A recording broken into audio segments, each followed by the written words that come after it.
Hey everyone, Near Mint Nerd here on the I Got Issues channel. Today is Wednesday, and you know what that means. New comic books are on the shelves, and the Near Mint Nerd was on the prowl.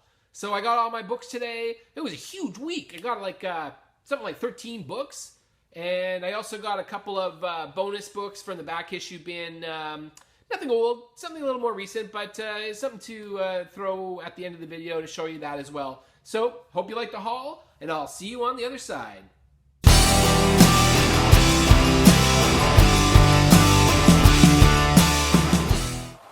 All right, we're going to start this week with the book of the week. But first I'm going to, I guess not quite start, because first I'm going to show you the book of the week that was almost the book of the week. James Bond 007, Felix Leiter. I really like Dynamite's take on the 007 that Warren Ellis has been doing. He's done 2 arcs so far.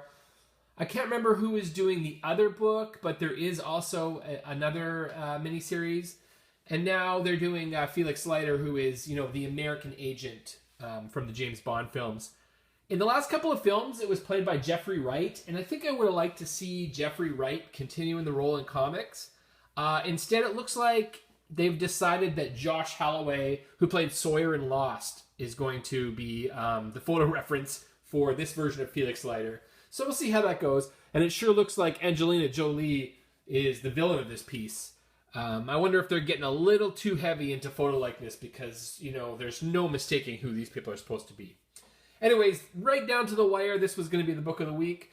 And then I thought, maybe I'll go for a different one. And so the book of the week this week is going to be Justice League and the Mighty Morphin Power Rangers from Boom Studios and DC combined. It's a #1. I'm not sure how long this crossover is. I'm going to make a shot-in-the-dark guess that it's 6 issues. I'll look it up and just confirm it right here. Hopefully that confirmed it for you. I'm not a huge Power Rangers guy, and I'm a little skeptical of this new big film they have coming out.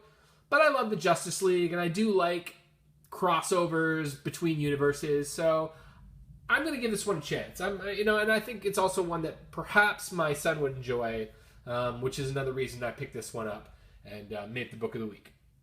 So there it is, book of the week.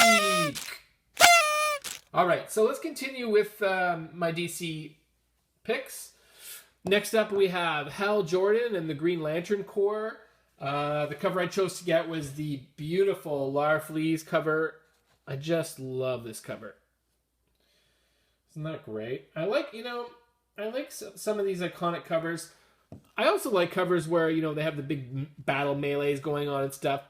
I like a mix. So this one just felt like a nice, simple, clean cover design that I couldn't resist. So that's number 12. This is the final chapter of the Bottled Light storyline, which has been really excellent.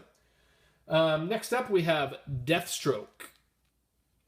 All right, there we go. And number 10, this is also a final chapter. This is the final chapter of the, I think it's called 4 Rooms or Just Rooms. No, I think it's 4 Rooms. So this is the final chapter of that. I haven't actually read this arc yet. I'm really looking forward to it, though. Now that the arc is over, I'm definitely going to just kind of read the whole thing together. Nice to see Christopher Priest back. He's been back for a few issues, but I didn't. This is the first time I've really noticed. He did a fan favorite Black Panther run for about 10 years ago, which was just great. And then he kind of disappeared from comics for a bit, so great to see him back. We got The Flash, number 14. I love this old school cover. Enter the Weather Wizard. You know what? Any Flash comic that has a rogue in it, I'm on board. I think probably next to Spider-Man, The Flash has the most intriguing rogues gallery. They're called the Rogues of any character in comics.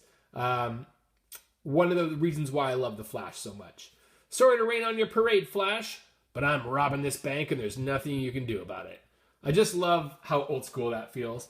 The art team that started off this series is back, which is great because I have to say the last couple of issues didn't love the art. So welcome back.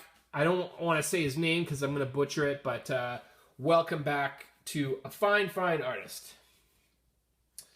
Next up, we got Vixen Rebirth. Now, last week we got the Atom Rebirth. This week we're getting Vixen as they roll out one-shots for each of the members of the new Justice League of America book that is going to be starting soon. I really love this cover. Looks like she's got the spirit of a rhino right now, but it's so funny. The Vixen on the DC Comics show, it doesn't matter what animal she takes on. It's always just for strength. My son and I noticed that. Like, she'll take on a gorilla, she'll take on an elephant, and it's always just to punch somebody. So hopefully in this comic, she uses the powers a little more creatively. But, we'll see. I'll let you know. Next up, Titans number 7. I was ready to drop Titans when it looked like Wally West was going to be disappearing into the Speed Force again, as he's my favorite character, as you're probably sick of hearing.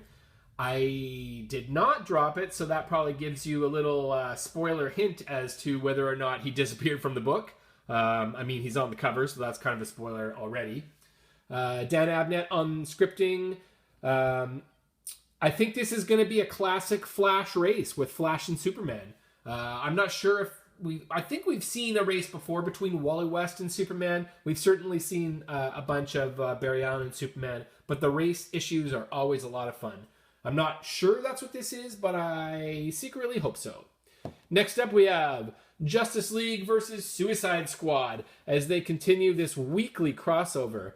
I'm really digging there's always 3 covers. One cover is kind of like the main book with all the characters doing whatever on it. And then they've chosen like one character from each team to represent each other cover, the alternative covers. This week, of course, Flash and Captain Boomerang by Amanda Connor.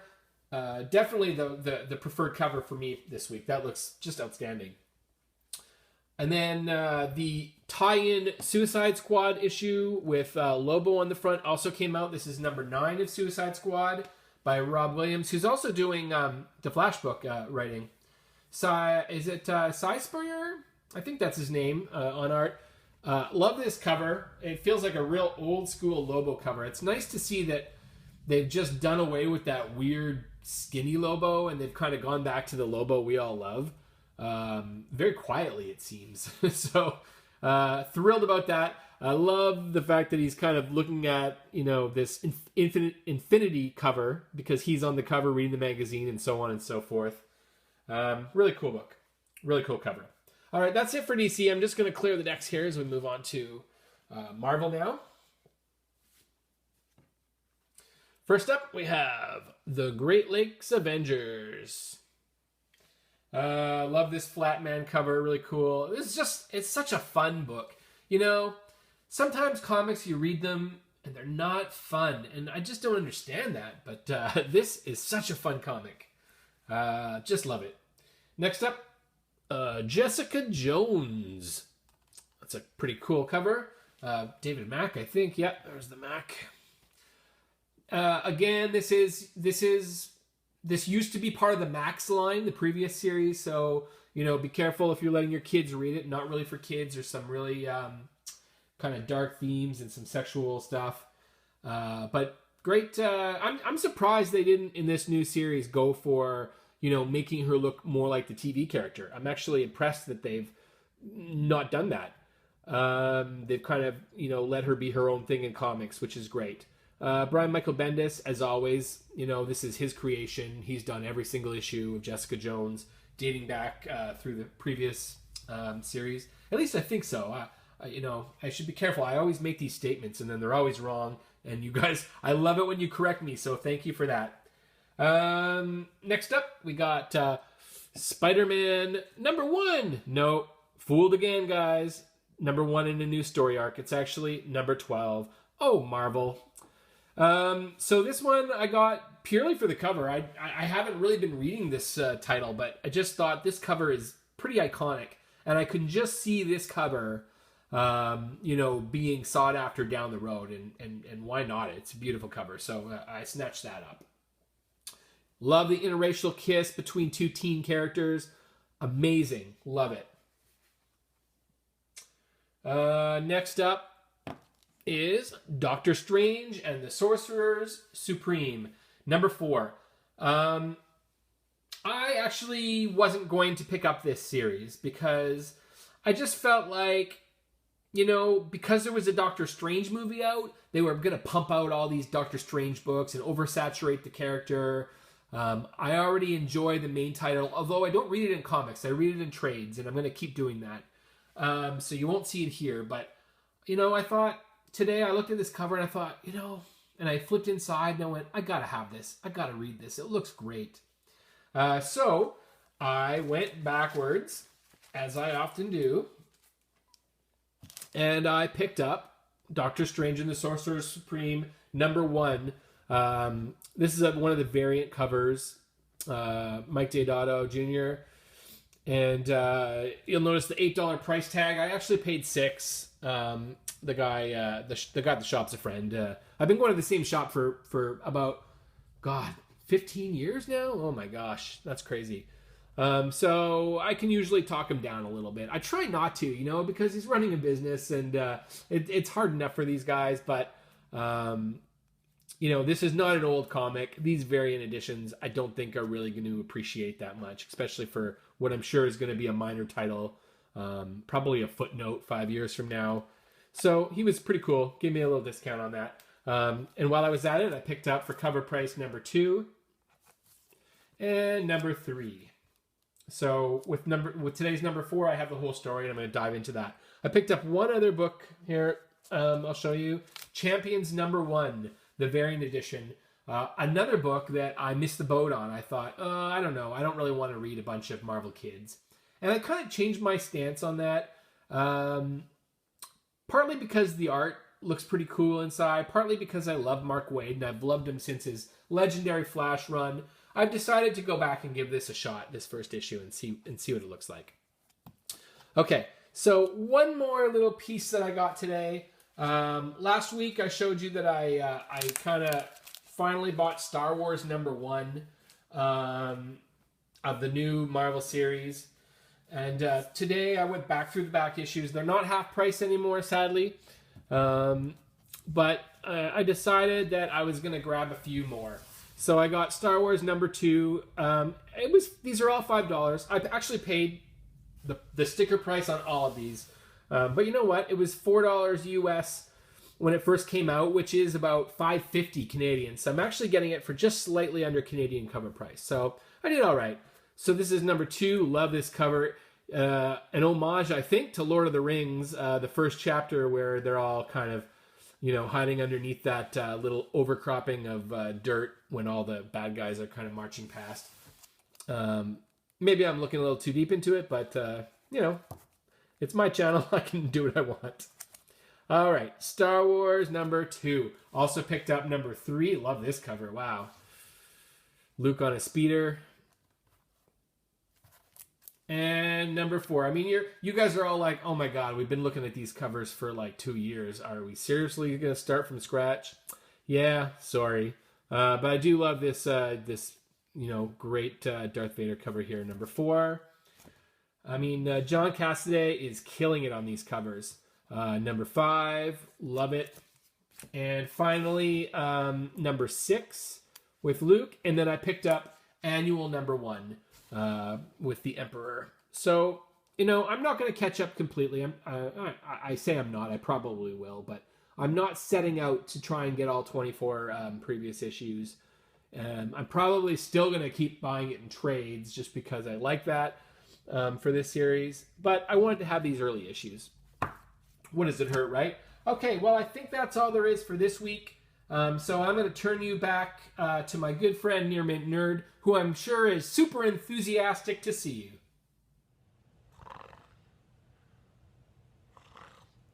Ooh, oh, hey, welcome back. Hope you enjoyed the haul. Did you? How was it? Oh, thank you. That's really... No, please, okay. Okay, that's enough. All right, thanks, guys. Glad you enjoyed it. Don't forget to subscribe and hit like and comment and all that fun stuff. I'll be back, I think, on Friday with a brand new review of the book of the week this week. So after that, I have a haul video next week that I think you're going to love. It's a huge haul. Not quite sure if I'm going to break it into 2 videos or not. It's pretty big. It might be a mega haul. I'm not sure. But I will see you very soon. Thanks for watching. Take care now.